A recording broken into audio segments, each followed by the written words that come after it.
నమస్తే welcome to our channel నేను భానుశ్రీ మాజీ ముఖ్యమంత్రి జగన్మోహన్ రెడ్డి ఎక్స్ లో ఒక పోస్ట్ అయితే పెట్టారు పవన్ కళ్యాణ్ గారిని విమర్శిస్తూ ఆయన ఏం విమర్శిస్తున్నారో తెలుసా అంటే హిందూ ఆలయాల మీద మాట్లాడేటువంటి హక్కు డిప్యూటీ సీఎం పవన్ కళ్యాణ్ కి లేదంటూ కూడా ఆయన మాట్లాడుతున్నారు ఎలా మాట్లాడతారు అలా ఇంకోటి హిందూ ధర్మం ఆలయాల పరిరక్షణపై మాట్లాడేటువంటి హక్కు అసలు డిప్యూటీ సీఎం కి లేదు పవన్ కళ్యాణ్ ఏ విధంగా మాట్లాడతారు ఎలా మాట్లాడతారంటూ కూడా పెద్ద పెద్ద భారీ డైలాగులు మాట్లాడుతున్నారు ఈయన మరి ఈయన ప్రభుత్వంలో ఈయన పాలించినప్పుడు ఈయన హయాంలో ఏం చేసిరు ఏం జరిగింది మర్చిపోయిరా అంటే అన్ని మర్చిపోయి మాట్లాడుతున్నారు ఈరోజు కూటమి ప్రభుత్వం ఏర్పడిన తర్వాత మరి నాకు మతిగాని చెల్లించిందో ఏమో తెలియదు కానీ మనం అసెంబ్లీలో చూసినప్పుడు కూడా అంతే ఈయనకు ఏదైతే 11 మందిని ఎమ్మెల్యేలను పెట్టుకొని ఆడ ఒక నిమిషం పాటు నిల్చొని ప్రసంగించడానికి కూడా సిగ్గుచేటే ఆ నుంచి లేచి వెళ్ళిపోయేటటువంటి మనిషి ఈయన మాట్లాడుతున్నాడు ఈరోజు పవన్ కళ్యాణ్ అంట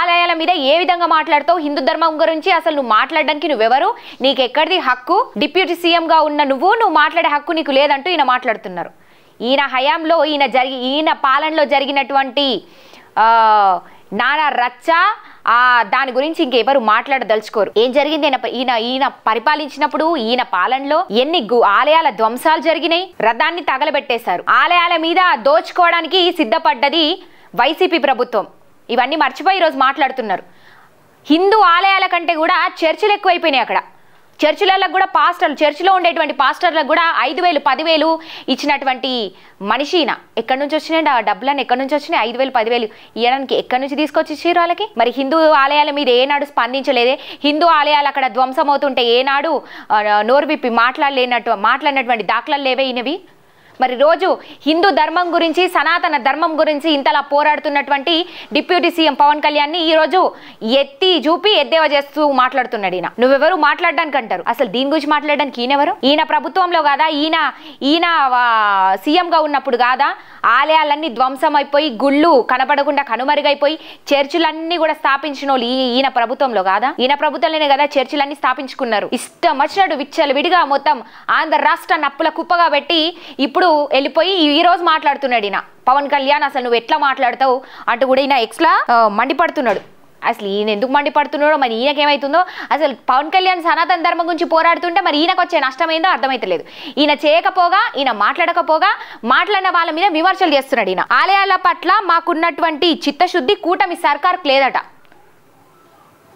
చిత్తశుద్ధి ఉంది కాబట్టి ఆలయాలు ధ్వంసం అయిపోయినాయా రథం గాలిపోయిందా వెండి సింహాలు దోచుకెళ్ళిపోయారా వెండి సింహాల వాహనాలు దోచుకెళ్ళిపోయారు అట్లా చెప్పుకుంటూ పోతే చాలా ఉన్నాయి ఒక్క హిందూ ఆలయం మీ గురించి కూడా స్పందించని ప్రభుత్వం వైసీపీ ప్రభుత్వం హిందూ ఆలయాలు కనుమరుగైపోతుంటే ధ్వంసం అయిపోతుంటే మాట్లాడని ప్రభుత్వం వైసీపీ ప్రభుత్వం ఏనాడు నోరు విప్పలేదు జగన్ ఈరోజు సనాతన ధర్మం గురించి పవన్ కళ్యాణ్ పోరాడుతుంటే నోరు విప్పి మండిపడుతూ నువ్వు ఎట్లా మాట్లాడతావు ఎట్లా చేస్తావు అని మాట్లాడుతున్నాడు కనీసం అట్లా మాట్లాడడానికి ఆలోచన ఉండాలి కదా చూసే వాళ్ళు ఏమనుకుంటారు నీకు ప్రతిపక్ష హోదా కూడా లేకపాయే ఇంకా నువ్వు అసలు ఇంకా దిగజారి మాట్లాడి అనవసరంగా విమర్శల పాలు తప్ప ఇంకో ముచ్చట అనేది లేదు అట్లా మాట్లాడడం వల్ల ఏమొస్తుంది హిందూ ధర్మం గురించి పోరాడుతుంటే వద్దు అని చెప్పడానికి నువ్వెవరయ్యా నాకు అర్థం కాదు మీరెవరు అట్లా మాట్లాడుతుంటే ఇప్పుడు జనాలకి నేను చూసే వాళ్ళకి కోపం రాదని ఇట్లా మాట్లాడడం ఈయనకు ఇప్పటికే మతి చెల్లించి మాట్లాడుతున్నారనే విమర్శలు ఎదుర్కొంటున్నారు ఇవన్నీ అవసరమా మీకు ఇవన్నీ పక్కన పెట్టి మళ్ళా ఏదో ఒకటి నెత్తి మీద వేసుకొని ఇలాంటివి మాట్లాడి ఇంకా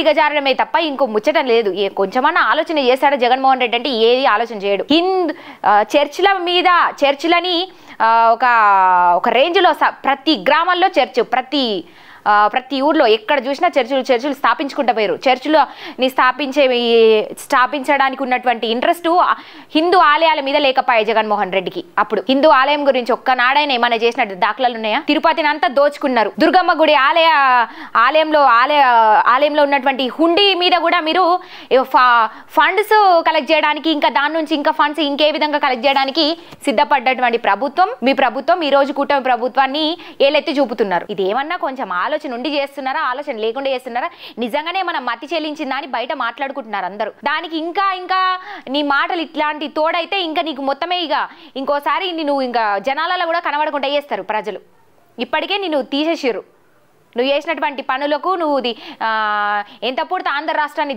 తీర్చిదిద్దినవు కాబట్టి ఈరోజు నేను పక్కకు గుసబెట్టిరు చాలా ఇక నీ పాలన చాలు ఇక మేము అలసిపోయినామని చెప్పి ఇప్పటికే మస్తు చూసినాం అని చెప్పి పక్కకు పెట్టిరు సరే కూటమి ప్రభుత్వం వచ్చింది ఏదో మంచి చేస్తుంది మంచి కార్యక్రమాలు చేపడుతుంది, ప్రజలలో తిరుగుతుంది, ప్రజలకి రోజు అభివృద్ధి కార్యక్రమాలే కాదు రోడ్లు నుంచి నీళ్ల నుంచి ప్రతిదీ అలా ఒక్కొక్కటిగా చేసుకుంటూ పోతూ హిందూ ధర్మం మీద పోరాడుతుంది. ముఖ్యంగా పవన్ కళ్యాణ్ ఎప్పుడు దీని మీద సనాతన ధర్మం గురించి పోరాడుతూ ఉంటారు. అలా ఒక్కొక్కటి మంచి పనులు చేస్తుంటే కూడా చూడలేకపోతున్నాడు జగన్మోహన్ రెడ్డి.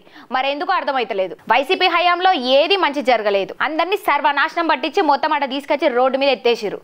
సరే ఈ కూటమి ప్రభుత్వం ఏదో మంచి చేస్తుందా, సరే పక్క నుండి చూద్దామా, కొంతవరకు ఏమన్నా కుదిరితే సపోర్ట్ అని చేయలేదండి, లేదంటే అసలు మాట్లాడొద్దు. కానీ లేదు నేను మాట్లాడతా, ఇట్లనే ఉల్టపల్ట మాట్లాడి మతి చెల్లించినట్టు మాట్లాడతా అని అనవసరంగా విమర్శల పాలవడం తప్ప ఏమన్నా ఉన్నదా? అధికారంలోకి వచ్చిన వెంటనే కాశీనాయన క్షేత్రాన్ని కలుస్తోంది. ఆ ఆలయ అభివృద్ధికి వైసీపీ సర్కార్ ఎంతో కృషి చేసిందంట. ఈయన గారు చెప్తున్నారు. ఏనాడు కృషి చేసినవయ్యా నువ్వు? తిరుపతికి సంబంధించి కూడా ఎన్ని విధ్వంసాలు చేసినావు, ఎన్ని చేసినావు, తిరుపతి గురించి మర్చిపోయి మాట్లాడుతున్నావు. దుర్గమ్మ గుడిలో జరిగినటువంటి ఫండ్ల గురించి ఆ హుండీ మీద జరిగినటువంటి నువ్వు ఎంత కలెక్ట్ చేద్దామని చూసినావు దాని గురించి ఇవన్నీ మర్చిపోయి మాట్లాడుతున్నావు నువ్వు. ఈరోజు ఒక ఆలయం గురించి అన్న పోరాడిన దాఖలాలు ఉన్నాయా? నువ్వు వచ్చినప్పటి నుంచి చర్చలు తప్ప ఒక హిందూ ఆలయం కనబడలేదు. ఇప్పుడు కూటమి ప్రభుత్వంలో ఇవన్నీ చూస్తున్నాం. సనాతన ధర్మం గురించి 2 మాటలు వింటున్నాం. అది ఈరోజు నీకు నచ్చట్లేదు. ఎందుకు పవన్ కళ్యాణ్ మాట్లాడుతున్నాడు అని మాట్లాడుతున్నావు. నువ్వెందుకు మాట్లాడలేదు? అప్పుడు నువ్వు మాట్లాడలేదు, నువ్వు చేయలేంది కూటమి ప్రభుత్వం చేస్తుంది. దానికి కూడా ఓర్చుకోలేకపోతున్నావు అంటే ఇంకా నువ్వు అంటే ప్రజల్ని కొంతవరకైనా బాగుపడనిచ్చినట్టు లేవు. ఇక మొత్తం తీసుకుపోయి ఆడ ఎత్తేసినావు. ఇప్పుడు మళ్ళీ కూడా అదే విధంగా నీ మైండ్ సెట్ అన్నది అట్లనే ఉంది. ఎందుకు మరి ఇట్లా నిజంగానే మనం మతి చెల్లించిందా అన్న సందేహం అయితే అందరికి కలుగుతున్నది. ఇట్లా నీ పిచ్చి ప్రవర్తన చూసి ఇట్లాంటి కొంతవరకైనా మాట్లాడకుండా అట్లీస్ట్ నువ్వు పని చేయకుండా చేంజ్ చేస్తున్నారో చేసే వాళ్ళని చూస్తే ఇక మీదట నీకు ఎప్పుడైనా ఉపయోగపడుతుంది కదా. అట్లా వద్దు మంచి పనులు. ఏమన్నా అంటే ప్రజల్ని పిచ్చోళ్ళని చేయాలి, అమాయకులను చేయాలి. నువ్వు వేసినటువంటి పిచ్చి పనులను కూడా నేను ఈరోజు మంచి పనులు మంచిగా చేసినా అని చెప్పుకుంటున్నావు. ఇట్లా అబద్ధపు మాటలు చెప్పుకోవడానికన్నా నీకేమన్నా ఆలోచన లేకపోయి కొంతమన్నా. ఈ జగన్మోహన్ రెడ్డి మాటలు ఇట్లుంటాయి. సనాతన ధర్మం గురించి పవన్ కళ్యాణ్ పోరాడుతుంటే చూడలేక నువ్వు అసలు ఎందుకు మాట్లాడుతున్నావు? హిందూ ఆలయాల మీద నువ్వు మాట్లాడడానికి ఎవరు అంటున్నారు. ఇది ఎంతవరకు కరెక్టో మరి ఆలోచన లేకుండా మాట్లాడుతున్నారా ఏందనేది అయితే ఎవరికి అర్థమైతే లేని పరిస్థితి అయితే ఉంది. రోజు చూడాలి మరి నిజంగానే జగన్మోహన్ రెడ్డికి మతి స్థిమితం తప్పినట్టే అనిపిస్తోంది. చూడాలి మరి ఏం జరగబోతుంది ఏంటి అని. మరిన్ని అప్డేట్స్ కోసం చూస్తూనే ఉండండి. మన కర్నూలు నగరంలో top class and richest villas project Anantha film Nagar. ఇది కేఎంసీ లిమిట్స్ లో వెంకటరమణ కాలనీకి కేవలం 2.5 కిలోమీటర్లకు దగ్గరగా 40 ఎకరాలలో top class club house and resort with big size swimming pool, ఇలాంటి ఎంతో అద్భుతమైన డెవలప్మెంట్స్ తో అనంత ఫిల్మ్ నగర్. వెంటనే సంప్రదించగలరు.